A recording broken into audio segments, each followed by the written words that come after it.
Welcome everyone to another session of answer writing practice discussion video.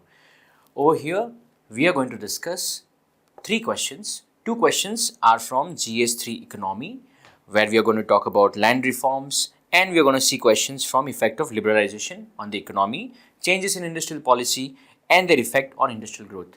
And there will be one question on current affair. Let us see those questions. The very first question is about land fragmentation. We have seen that how India has faced in past issues with respect to land reforms and how land fragmentation is impacting different aspects of the society. Next, we are going to talk about foreign portfolio investments, FPI. We have seen that how FPI is crucial for growing the economy of a nation. However, there are certain aspects of the same can impact the economy in negative way as well. The third we are going to talk about is recent current affair based question, where we will see green hydrogen fuel cell. We have recently seen in the news that how there are different kinds of transportation modes like bus and all. They are using this technology, and now government is as well promoting the same. So let us see all these three questions in detail. The very first question: land fragmentation diminishes the economic opportunities available. Discuss main reason behind the fragmentation of land holding in India and suggest suitable measures to address this issue. So in this question, we are going to deal with the issue of land fragmentation and how it impacts the economic opportunities available. Then we are going to talk about the reasons behind the land fragmentation in India, and then we'll talk about what are the possible measures. Now this is a 10-marker question. In this, we will start with the introduction. Over here, we have two headings for the body. We will talk about the reasons and we'll talk about the measures. And then in the conclusion, we will give appropriate idea. Firstly, in the introduction, you can highlight the declining land holding through facts. We can talk about how in 1970s, land holding was almost 2.3 hectares per individual. Then, fast forwarding to 2015, the land holding has shrunk to 1.03 hectare. Now, such kind of shrinkage in land holding have variety of reasons. Now, we can also add one more fact over here that presently 86% of small and marginal farmers, they are holding only 48% of the land. You can see this data through reverse as well. You can say that almost 52% of the land is occupied by 14% of the large farmers. Now, this is the way through which you can start the introduction. Now, you can also understand there is first segment of the question which talks about land fragmentation diminishes the economic opportunities available. So, we can give a brief idea about what are the problems with respect to land fragmentation. You can talk about how it will increase the input cost. If there is a land and it is fragmented into multiple units, the cost of input will also increase because we are not now dealing with economies of scale. Costs such as fertilizer cost, machinery cost, labor cost, etc. Apart from that, you can also see how that entire input cost affects the productivity as well. As you are not using the right amount of ingredient for agriculture, the productivity also shrinks. Then, if the productivity is shrinking, you can also talk about how the profit realization for the farmers is also diminishing. So this is how you can understand how land fragmentation diminishes economic opportunities. In the next body, we can talk about the reasons for land fragmentation. Under this heading, you can give various subheadings like land reforms. We have seen that post-independence, various movements and government initiatives led to reforms in land distribution. We have seen various states creating certain kind of land ceilings and all, and because of that we saw fragmentation of land. So land reforms is one of the reason. Second is inheritance laws. Multiple states and multiple initiatives are taken under the same to ensure that inheritance laws are there, which make sure that the land is distributed equally.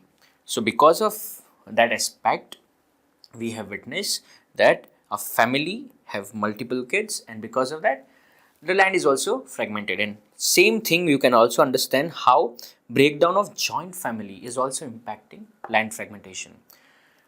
Before, we used to see that how in a traditional joint family setup, land was assigned to the entire family, and whatever the produce was there was distributed among every member of the family. But we are witnessing nuclearization of the family, and that is impacting the land holding, as every unit of the family wants separate land for themselves.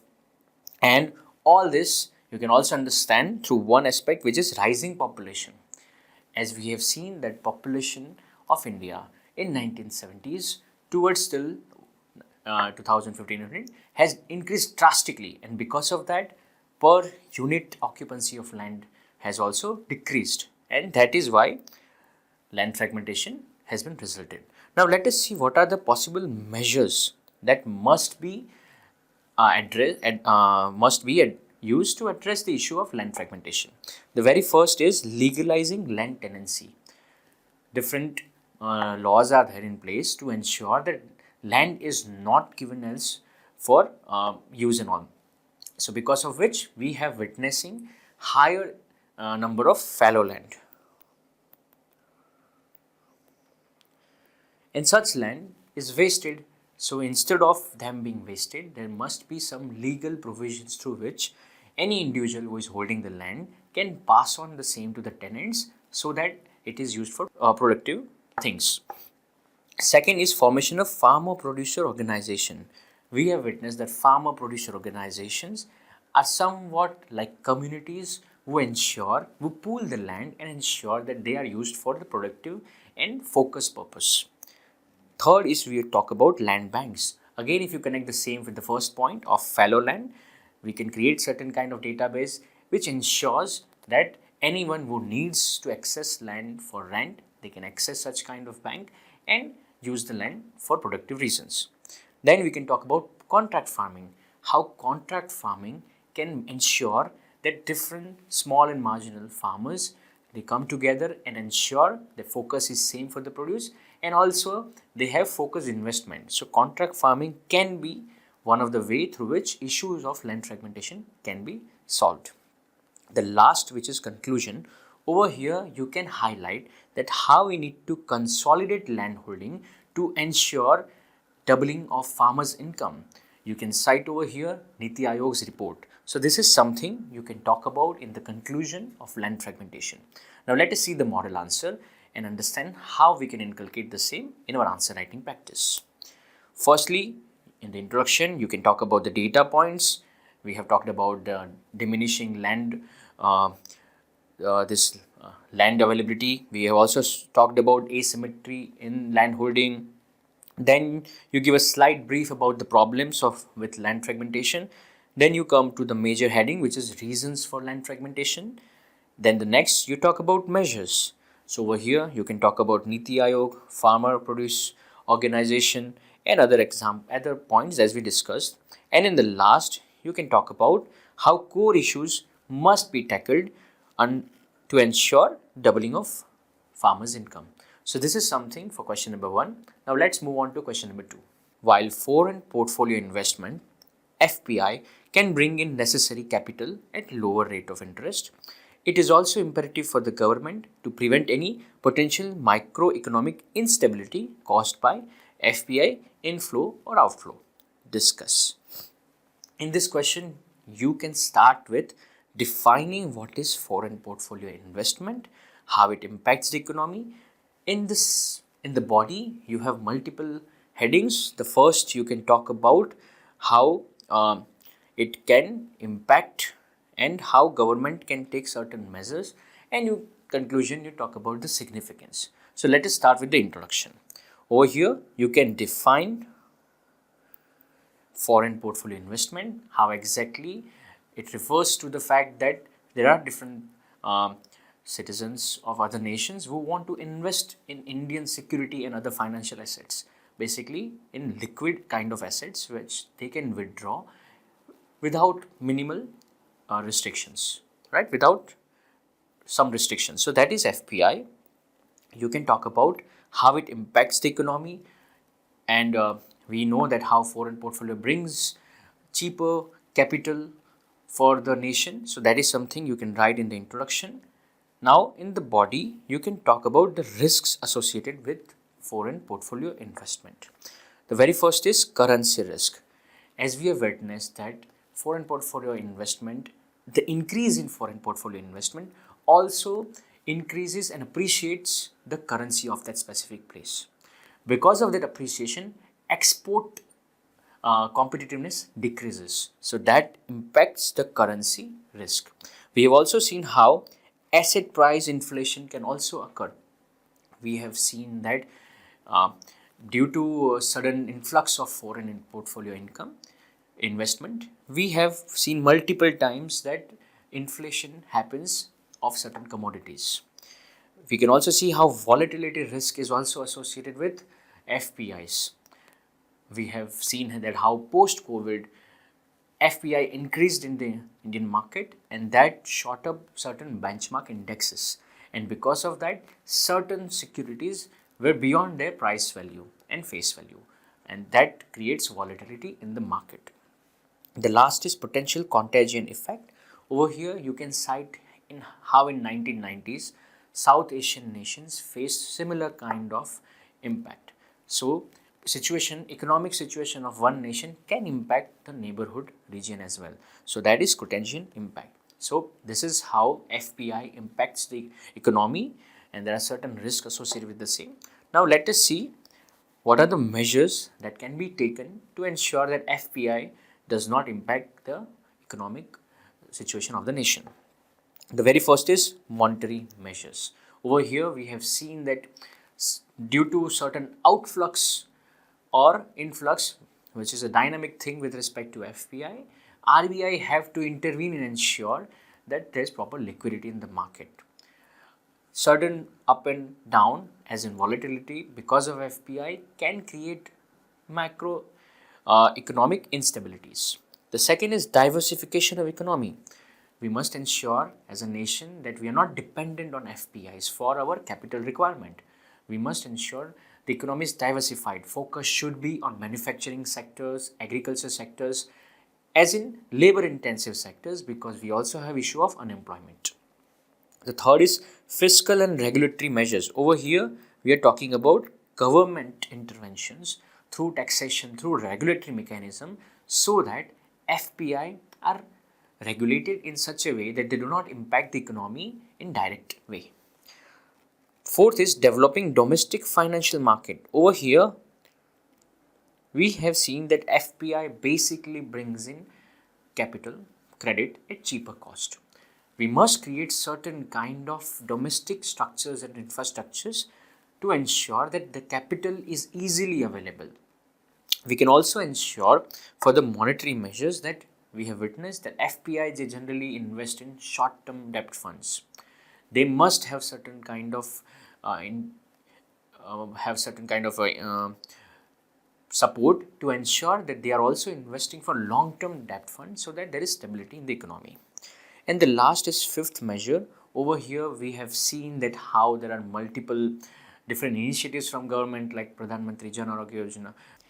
We have seen multiple other measures such as JAM Trinity, and we have seen Atal Pension and all this scheme. They also ensure that the credit and capital requirement of the nation can be assured from such kind of financial instruments. So that is other measures. Now let us see what we are going to write in the conclusion. You can talk about the importance of FPI as a tool for growing economy. So we can start with, despite certain kind of limitations and risk associated with FPI, government should create certain structures in such a way that FPI is a powerful tool for development of the economy. So that is something that you can write in the conclusion of this answer. Let us see the body and conclusion from the model answer to ensure our answer writing practice is holistic. In the introduction, you can define how it refers to purchase of securities and financial assets by investors from other nations. You can talk about how it's regulated by SBI and it is part of current capital account and under balance of payment. You can talk about the different risks associated with the same. Then you can talk about the measures. And the last, you can talk about how it is vital for developing nation but caution and mitigation must be taken to avoid negative impacts. So this is for question number 2. Now let's see question number 3. Over the recent years, the transportation sector has been shifting towards clean energy to ensure a sustainable future. In the light of the statement, highlight significance of green hydrogen fuel cell and challenges associated with it. So the question is basically a reflection of the recent news that how government is making sure that green hydrogen is the future, and we have seen recently that how buses and all they are integrating the same. In the introduction, you can define green hydrogen. We have understood that there are multiple sources of energy. Green hydrogen specifically refers to the hydrogen extracted through renewable sources of energy, where we are talking about minimal pollution. So you can take out the excess energy produced by renewable sources. Then through electrolysis, you can get hydrogen, which can be safely stored and then used in a fuel cell for energy generation. So this is something in the introduction you can talk about. Then you can talk about what is the significance. Now this is the main demand of the question. You have to talk about significance and challenges. So in the body, the very first heading that you are going to give is significance of green hydrogen fuel cell. Over here, you can talk about how it is zero emission mobility technology.